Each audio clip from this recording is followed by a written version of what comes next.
Radio disc jockey na si Nicole Hiala na-diagnose na may thyroid cancer.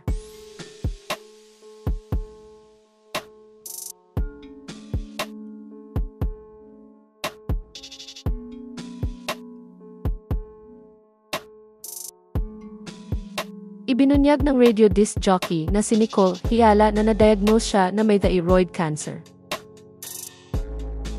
Ito ang isiniwalat niya sa kanyang radio program sa Love Radio na tambalang kumikinang nitong Lunes, June 23, 2025. Ibinahagi ng radio DJ sa naturang programa ang kanyang saloobin matapos ma-diagnose na mayroon siyang thyroid cancer.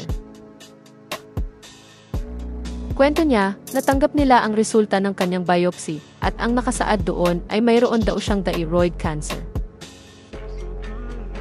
Ayon sa kanya, na-surprise siya na hindi siya umiyak nang matanggap niya ang balita tungkol doon. Nung natanggap ko yung balita na meron akong thyroid cancer, I was actually surprised na hindi ako yung knowing yourself, diba? Knowing ako naiyakin. Alam mo, in fact, parang paulit-ulit nga ako nagtatanong sa sarili ko, am I in denial about the fear? Kaya hindi ako umiiyak. Iyakin ako. Iyakin ako eh. Paanong hindi ako affected dito sa thyroid cancer? Lilinawin lang po natin kasi parang ayaw niyong maniwala pag si Nicole lang nagkukwento. Oo nga eh, totoo. Ulitin ko po. Si Nicole po was diagnosed with the thyroid cancer. So now. I have thyroid cancer right now. Dagdag pa niya, nalaman niya ang tungkol sa kanyang sakit 2 weeks ago kaya nakaschedule na siya for surgery sa July. Ayon pa sa kanya, full thyroidectomy raw ang kailangan upang masolve ang problema. Sinabi rin ni Nicole na nangangailangan din siya ng dasal. Naipost din ni Nicole sa kanyang Instagram account ang maikling clip mula sa naturang programa.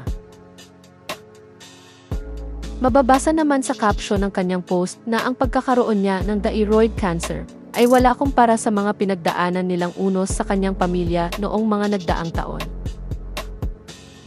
Samantala, sa programang Tambalang Kumikinang nitong Miyerkules, June 25, 2025, inilahad ni Nicole kung bakit sa July pa siya magpapa-opera kung nalaman niya na agad ang tungkol sa kanyang sakit.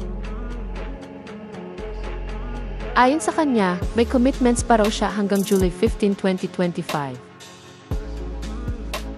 Sinabi rin ng radio DJ na ang earliest na pwede siyang magpa-opera after July 15 ay iyon daw ang pinili niya.